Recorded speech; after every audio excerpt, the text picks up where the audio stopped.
Hindi naging madali ang simula ng Boss D Poultry Farm.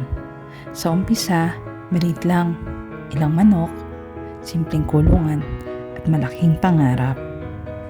Araw-araw maagang gumigising, nagpapakain, naglilinis, nag-aalaga. Kahit pagod, tuloy lang.